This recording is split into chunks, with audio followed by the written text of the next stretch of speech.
Andi Brown. I wrote The Whole Pet Diet, 8 Weeks to Great Health for Dogs and Cats. That might be backwards. At least it looks backwards to me. Anyway, and I wrote this book to show everybody how they could have a healthy pet no matter what they've been told. And it all really relates back to diet, and what you're eating and how you're eating is going to either leave you feeling healthy and well or keep you in a stuck state of depression. So 36 years ago, I had a cat. His name was Spot.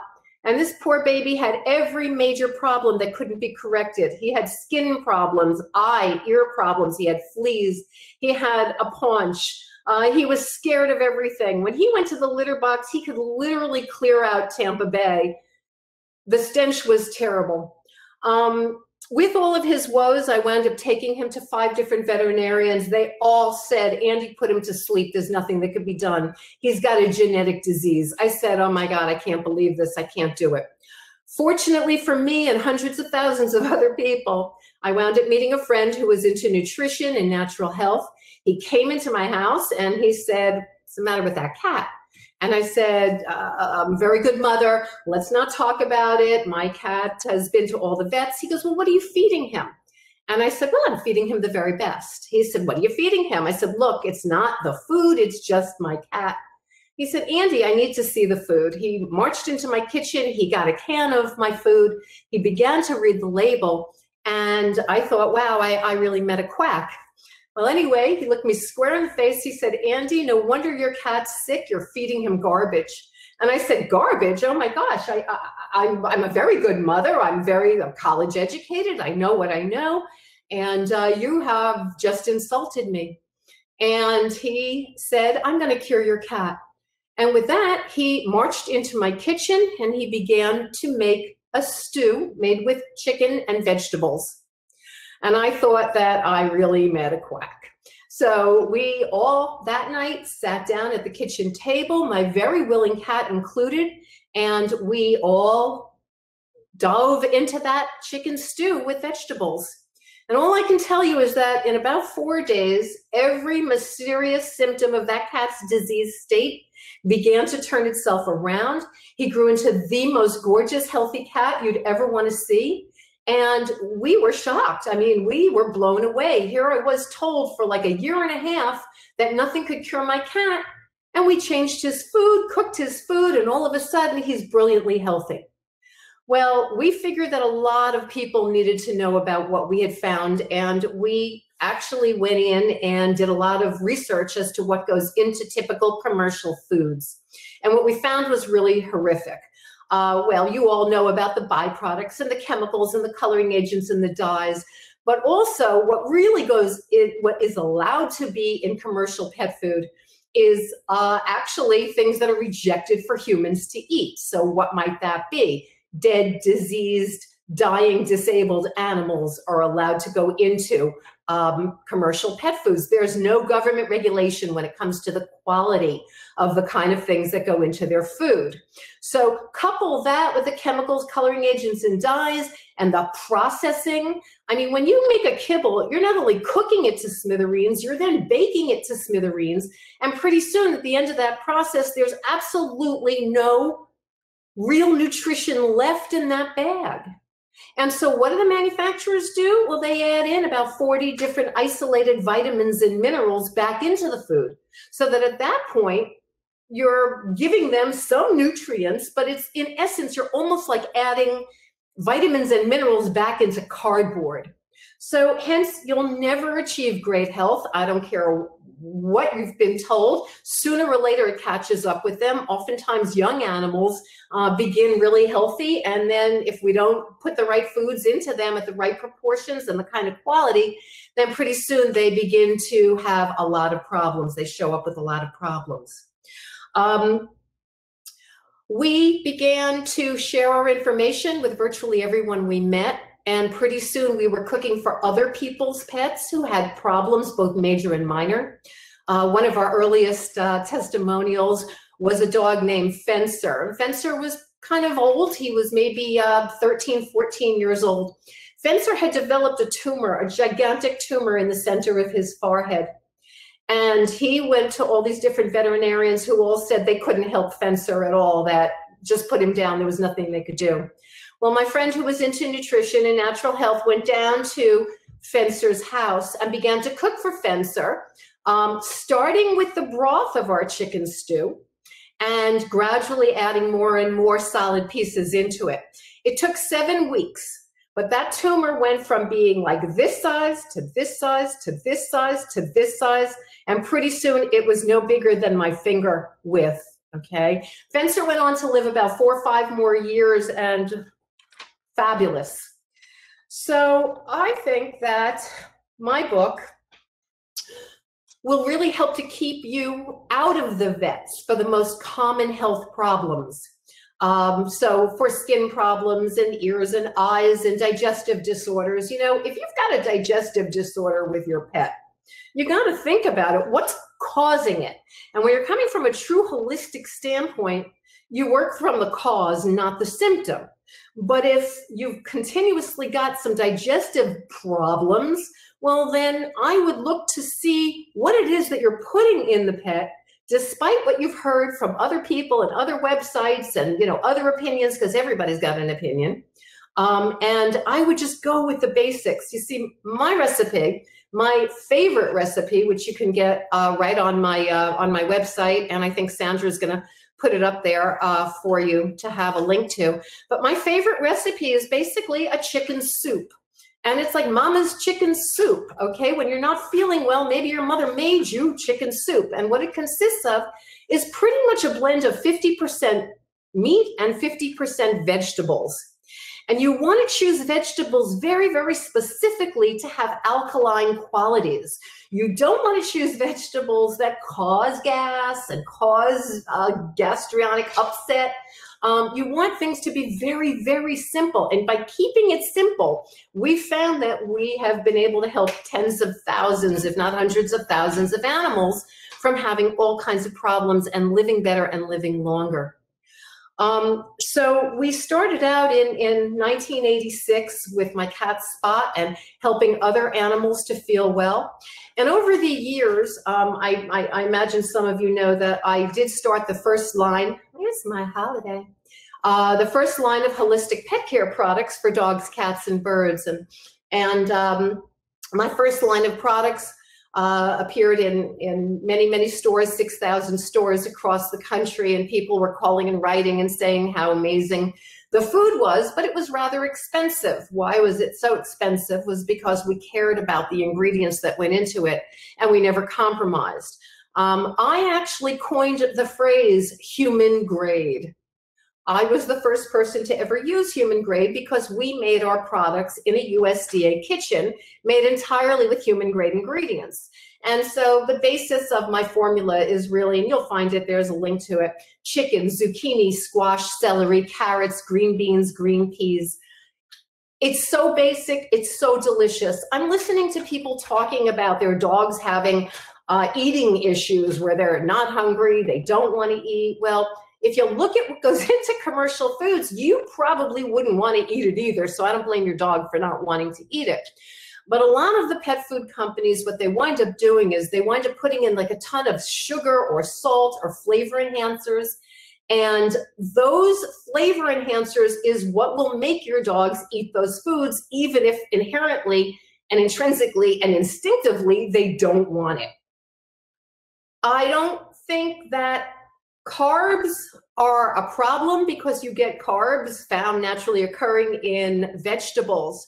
But what can cause a lot of issues are grains and the overuse of grains in commercial pet foods or in homemade pet foods.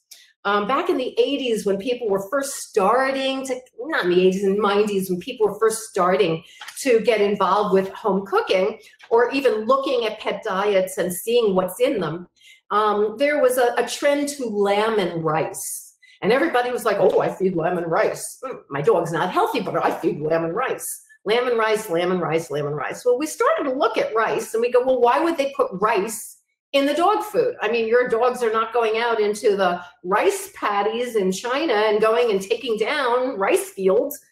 Why would they put rice in pet food? Ask yourself, well, hello, It's really inexpensive. It's a cheap filler. The manufacturers get to fill up a can or a bag, and all of a sudden they make money, but it's at the health expense of your pets. So that's why they put rice in. Lamb. Is lamb that great a meat? I have not found that. And I'll tell you why. Because lamb is very fatty. It's also difficult to digest. And your pets out in the wild, your pets are not wild. They're not taking down the prey. So what we've tried to do is emulate the diet that an animal would eat out in the wild if they were trying to get that food themselves. So for instance, your dog or your cat might be able to take down a bird. So when you emulate the diet of the bird, you've got what? You've got certainly the meat and the protein of the bird and the muscle meat, but you've also got what that bird ate and consumed, which is probably leafy green herbs and seeds and plant matter. So you follow that and you can't go wrong. So when we talk about the best diets for dogs and cats, for me, is one that is really just a simple poultry-based food that is easy to digest and made with vegetables, a lot of vegetables.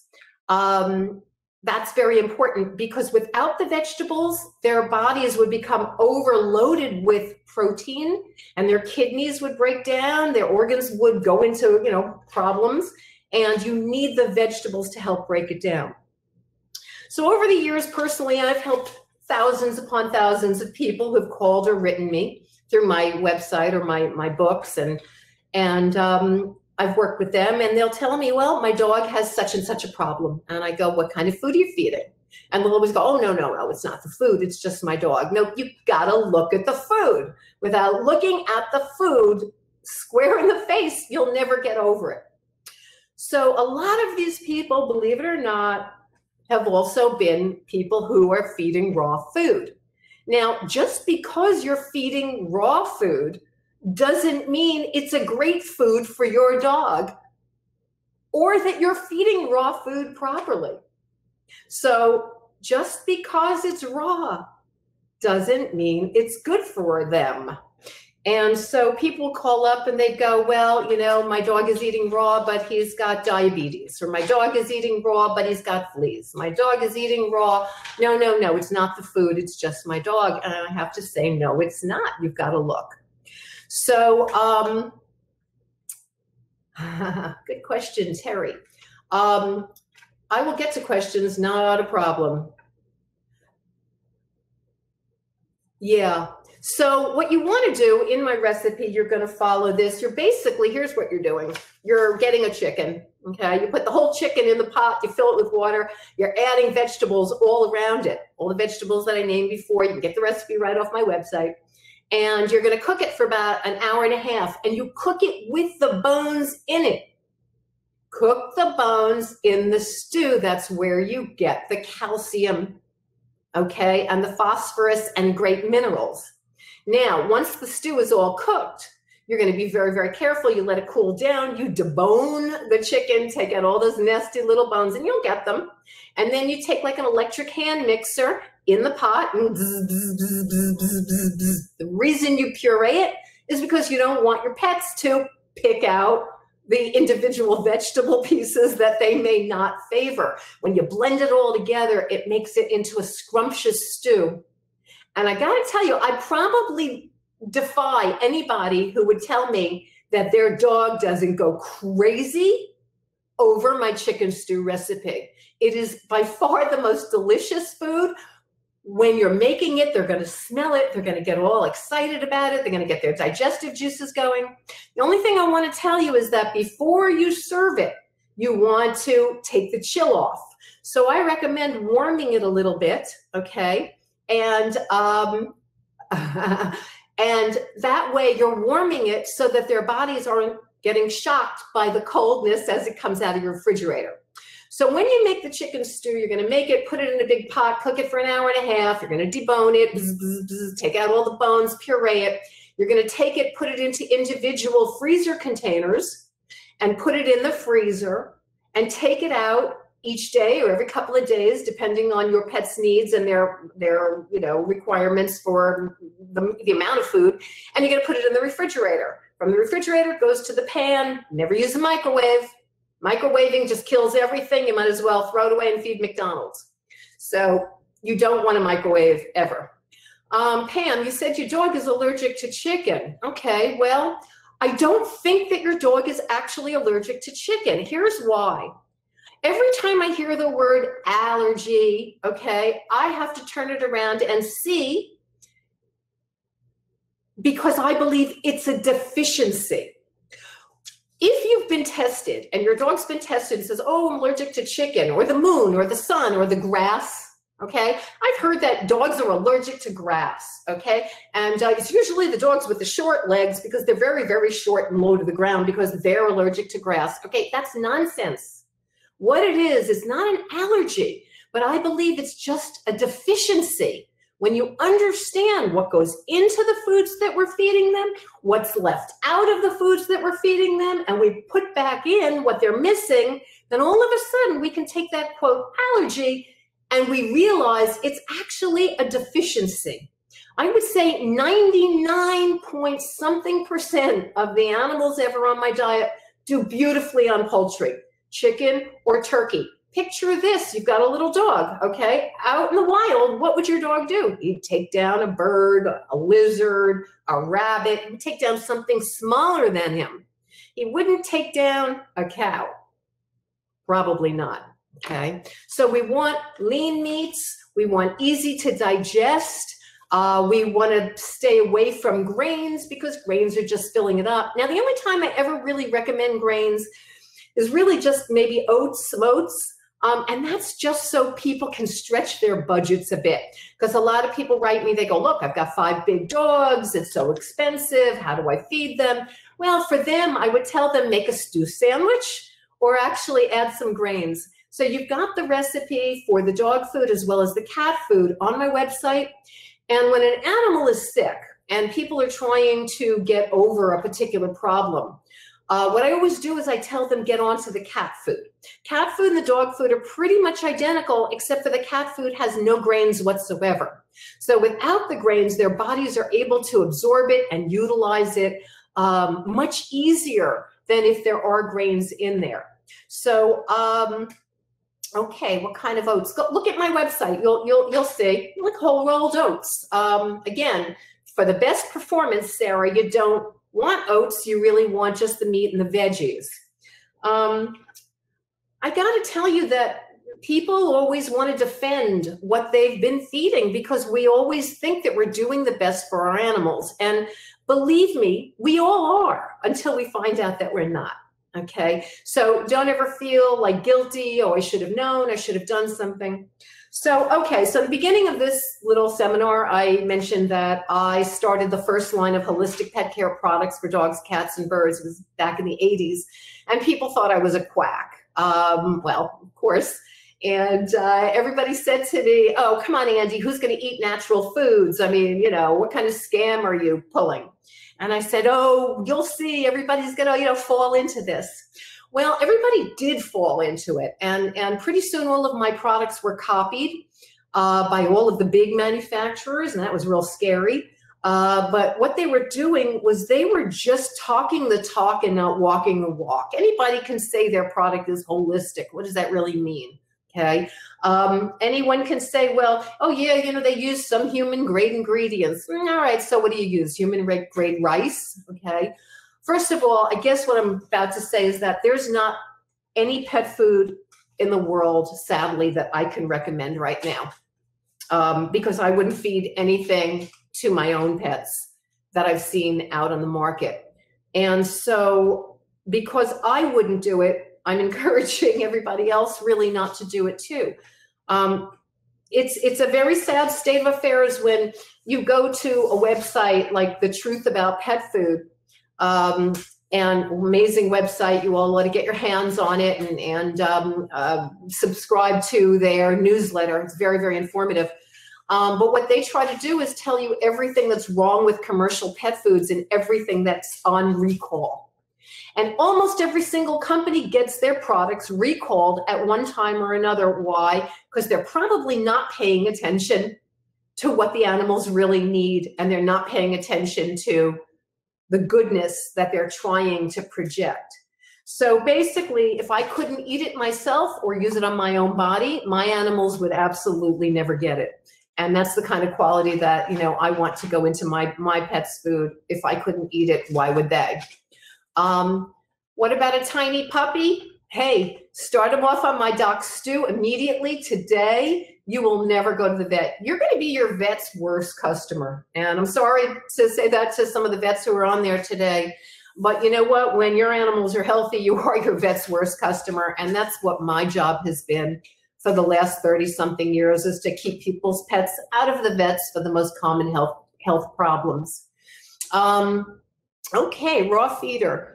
Considering options. Well, go to my website. You'll see, you know, everything that you pretty much need to know. My book talks about everything. One of the nice features about my book also is that it comes with a pet profile and also a pet journal, so that it really puts you in the healing power position.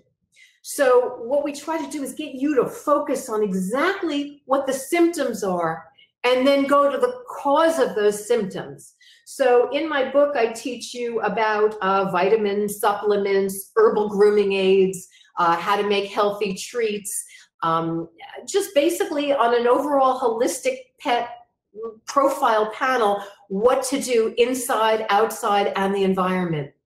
And so if you've got ear problems, I've got a recipe for an herbal ear wash. You're free to use it. Take it, use it. It's wonderful. Use it in your own ears. It'll make your ears sing. Flea products and everything inside and out. But the pet journal really puts focus on you being the healer and the healing process. And it's very, very empowering, and it makes a lot of sense. I think the best part about it is that it's so simple, and I just take all the guesswork out of the process and really just cut to the chase of simplicity. It really is easier than you think. But I really, really want everybody, as I'm listening to all your questions and some of the other sessions, I really want you to listen. You're all saying that you've got these digestive issues. What can you take for the digestive issue? No, it's not what can you take to mask it or make that issue go away. It's what can you do to change the physiology of the body so that it now operates differently because you're giving it different fuel. Doc Stew, yes, that is Doc Stew, okay. I hope I answered the calcium question. When you're making the stew, you actually are leaving the bones in, and the bones and the calcium and the marrow, the great marrow, everything gets leached into that great stew. Don't throw the broth away. Most of the health is in the broth. So I'm also hearing about animals like overweight animals, okay, or animals that need to go on a diet, or even animals that are diabetic. Well, the things that cause obesity and weight gain in animals and also cause diabetes is grains, really, are the fillers that we're using. Even the fillers that we think are okay, they're not okay. Again, stick to the veggies, stick to the meat, and you will most times turn around the symptoms of diabetes. I tell people all the time, get onto my diet, do it today. You don't have to transition in. You don't have to do it over a long haul. You can do it on a Monday, and there you are. It's easy that way. It's easy that way. I mean, if you were taking your kids out to McDonald's every single day and you were feeding them, and somebody said, oh, no, you need to give them whole foods and real foods and, do it. You don't need to do it slowly. You'd want to cut it off, cut the bad stuff out, get rid of it, and get on the good stuff right now. How do I feel about vaccinations? That's a loaded question right now, isn't it? Well, there's a couple of different thoughts on it. Number one, it is illegal in most states here in the US to not have certain vaccinations, so I would never speak to that against it. you have to figure out what is the risk and what's the reward, okay? If you know about vaccinations, if you've heard about them, a lot of holistic veterinarians say, well, have them get their, puppy or kitten shots, and then they really don't need the boosters, especially if they're not out there, doing crazy things, that kids do. You're keeping an eye on them, you're watching them like a hawk, you're monitoring them, you're getting blood work done all the time, every year, which I do recommend that you do blood work because that's a barometer for how they really are inside. But once you get on my stew, I would have to say that within a week, I would find it amazing that people wouldn't see a change in the coat, in the skin, in their digestive areas, in everything, their attitude, their liveliness, their puppiness. I mean, truly. I know that a lot of these seminars have been about raw food. And while I think it's really amazing and wonderful to explore what options we have out there, I have to tell you that in my experience of 36 years of working with people and their animals in foods, with foods, that people have come to me so often saying, well, I feed a raw food diet, but my dog has this, that, or the other problem. And just because you're feeding a raw food diet that may work for your neighbor's dog, it does not mean that it translates well to your own dog. And it doesn't mean that we're handling the ingredients properly. I kind of have a fear about that. Leaving ingredients out too long, getting kinds of bacteria. You have to be really careful when you're not only sourcing your raw meats and, raw meats, but when you're handling them. All of the experts say you've got to clean up your cutting boards and make sure that you sterilize everything. I don't know that a lot of us have the time and the inclination to kind of keep that kind of vigilance. And I don't know why you'd want to when you can have the safest food in the world, the easiest thing to prepare. It's almost like a grab and go once you get the hang of it. And I just like that cooked food seems to have broken down all the nutrients. That's what cooking it does. That's what cooking the ingredients does. It helps to break it down. See, dogs out in the wild, let's say Wolf, okay? He's got to be out in the wild. His digestive system isn't the same as your little Cocker Spaniel who sits at home. A dog out in the wild, he's got to find his prey. He's got to stalk his prey. He's got to catch his prey. He's got to kill his prey. Often they miss. There's a scuffle. It's it's a toss up. It doesn't happen. But their digestive juices are going really, really strong. I mean, they are just going really wild. And when we have our animals in the house, a lot of times all the activity that they get is, getting up in the morning, walking to the food bowl, looking in the food bowl, and their digestive juices are just not, kicked in like their wild cousins. So it's different. It's very, very different. Our couch potatoes pets have different constitutions than these wild creatures outside that really have to work to get their food. So I am not a big fan of raw, although I will say I like to incorporate raw into both my cats' and dogs' diet. But I don't make it the basis of the diet. I make it as an adjunct. I know that Sandra also wanted me to speak to essential fatty acids.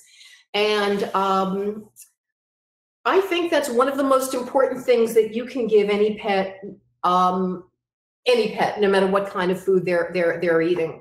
A blend of essential fatty acids, a blend of oils that you add to the food. Typically what it does, no matter what kind of food you're feeding, in about 5 to 10 days, it'll stop shedding, itching, scratching, dandruff, dull coat, dry skin, dry coat. It'll grow healthy coat in a pet that has itched and scratched and torn its hair out in patches. And due to the fact that most commercial pet foods are cooked and processed at such high temperatures, the manufacturers wind up cooking out all the beneficial fats and oils. So when you're talking about kibble or dry food, well, hey, look, the reason they call it dry is because they're not kidding. It's really dried out. So every single day, that animal is eating dry. So what happens? The skin dries out, the coat dries out, the digestive tract dries out. That animal becomes like a depleted, dried out thing. You need to add back the oils. So I've got a great recipe. I think it's called Recipe for a Beautiful Coat. And it's in my book. It's also on my website. You're free to go grab it. A lot of the information you'll find throughout my website and people's comments and their experiences. And I think that you'll probably be able to find your own pet's problems within the Q&As and the FAQs and everything else on my website. And you're also totally free to email me whenever you need help or help with the transition or help getting started. I'm here for you. I don't charge for any of my consultations. It's something that I do with love and gratitude for the universe having given me such a great gift to be able to help the animals in so many wonderful ways that I've done for so many years. Really a lot. So anyway, what's anybody have some? Okay, should switch the proteins. Mariette. Oh, am I getting? Hi, Sandra. Hi, I was just going to jump in there because I got a couple of questions that went through the feed, and also a couple that were privately. I'm not sure why they've not used the main session. I think maybe they just got confused with the technology.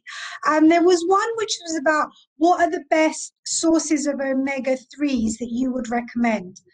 Well, you'll look at the omega-3s and 6s on my beautiful coat. Okay. On Recipe for a Beautiful Coat. There's 5 different oils that you're going to want to use, and they are cod liver oil, there's wheat germ, there's safflower, there's beautiful recipes, there's coconut oil, and you're going to get a blend of the essential fatty acids that are just just perfect for most every pet, but the recipes are there. Okay, so if they go to the recipe section, they'll be able to find a recipe with omega-3s, and that, I put one in there which said it was the essential fatty acids for a magical coat or something. There you go. That's the one I found. I also saw another question, which was about what diet would you recommend for a dog with cataracts? So it says here, when cooking veggies, do you puree them or do you put them into your chicken soup?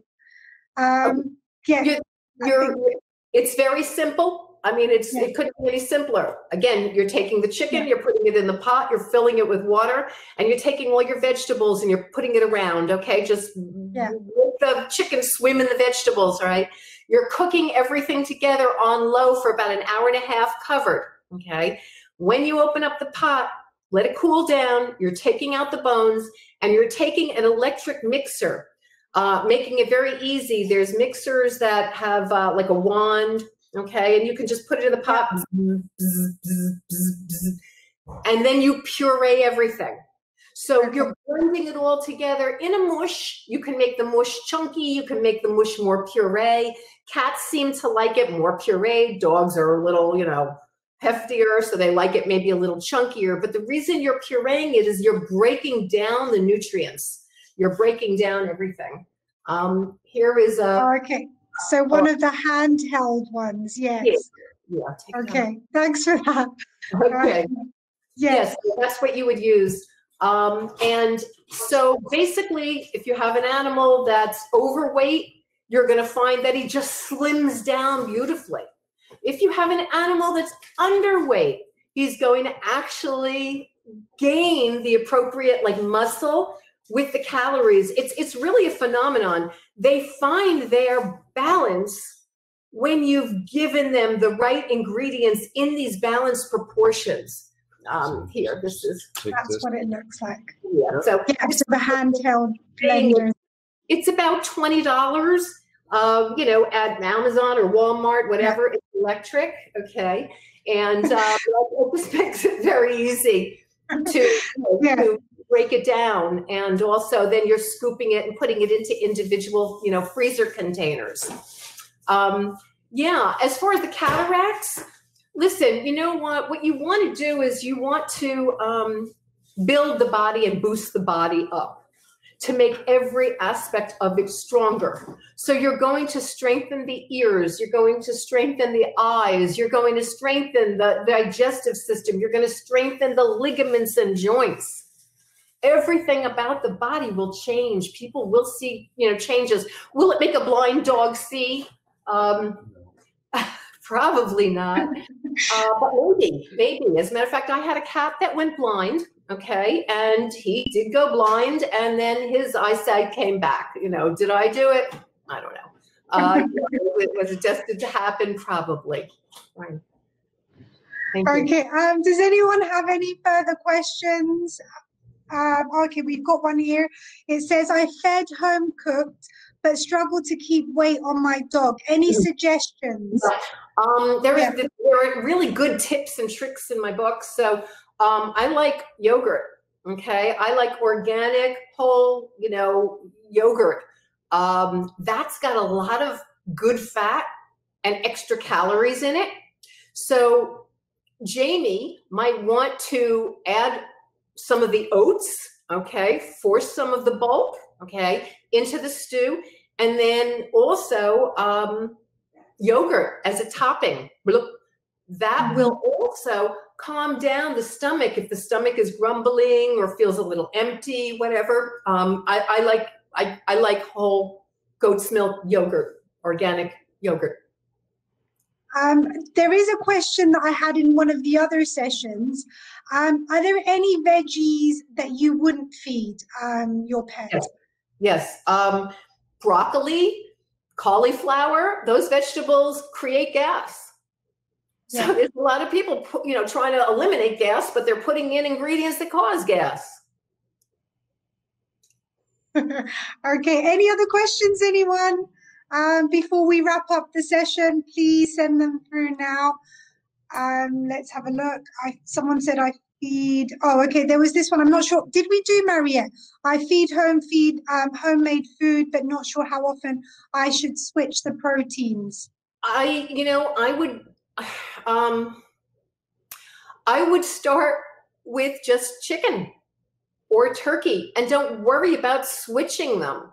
Once your pets have become stable and their digestive systems are functioning properly, their health problems are gone, they're all doing well, well, then you can change over. You can add, let's do a beef stew. That would be okay. But only after you've mastered the bottom line stew, the base stew. Once they can tolerate that, then you can add and change things. But you know something, Mariette, once you see great health happen, you're not going to want to change things so much. People always want to change. When can I change it? When can I do something different? Well, if it ain't broke, don't try to fix it. Maybe, you know, you're on the right track. It's not to say that I don't offer my own pets variations, but they've eaten this way all their lives, so their digestive systems can literally handle almost anything that I do change or give them. When an animal is just starting out in this kind of process, you don't want to make the changes because they're going to confuse the whole system. You're going to throw it into an imbalance. I really do want people to really know one thing from the bottom of my heart. I was manufacturing products, pet products, you know, for almost, you know, for 30 years, okay?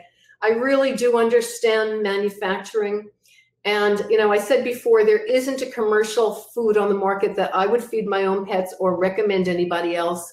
And I really want everybody to stop and take a look, because oftentimes they're doing things that, you know, they're doing something because they think it's a good thing, and then, but they're not getting change. Nothing's getting better. It's not getting different. The vet still recommends that they feed that same food that they've been feeding, but it's not getting better. And I'm telling you, you can change anything about the body when you've given it the right nutritional support. I promise you, you'll see amazing changes happen. You know, I've got nothing to gain, only just to share all of the good fortune and the wisdom that people have given me over the years when they've given me feedback about the products that I recommend that people make for their pets, because you're making it with your own hands. You know where your sources are coming from. You know that it's coming from, you know, the grocery store, the health food store, wherever you're buying it from. At least you've got a better handle. When the pet products make these products, they make you think, oh, they care and it's so wonderful and they want you to, you know, believe that it's the best thing, best thing, best thing. Nobody has the best intentions for your pets the way you do. So it's time to become the healer yourself. Take matters into your own hands. Use my book. The profile in my book will guide you and give you the resources to make the smart decisions. Anyway, to make the better decisions, because if we weren't looking for better, we wouldn't all be here, right? And I see Jamie said, any thoughts on skin issues? Yeah, absolutely. If you're having, you know, shedding, itching, scratching, dandruff, dull coat, dry skin, dry coat, they're not getting enough oils in their diet, period. So use my recipe for a beautiful coat, make it, and your dogs will love it, as they will love my food. You won't find picky eaters on my recipes. You just won't. But in my book, I've got all kinds of recipes for healthy treats and vitamins and herbal grooming aids. And so we look at the inside of the body, the outside of the body, and the environment. And that's how you have a holistically healthy dog or cat or person. Yeah, any other questions, anyone, before we end the session? I see Suzanne said, fantastic talk. Completely agree. We're all on the same page. We all want our dogs to get better. And we're realizing that actually dry kibble isn't really doing this for our pets, specifically with the whole 50% of up to 50% of pets now dying of cancer.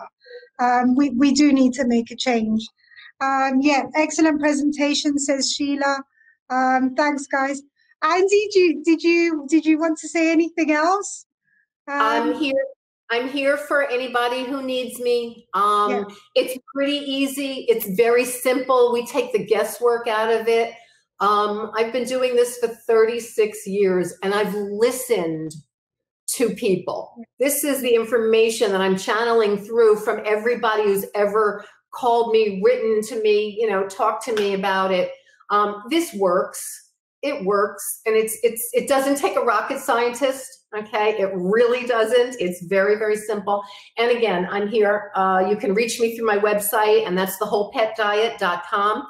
I'm Andi at The Whole Pet Diet. There's links. You can also sign up for my newsletter. I do publish a newsletter every here and there. But I do love people who love their animals, and I am here wholeheartedly to work with everyone who needs me. So thank you for having me here today.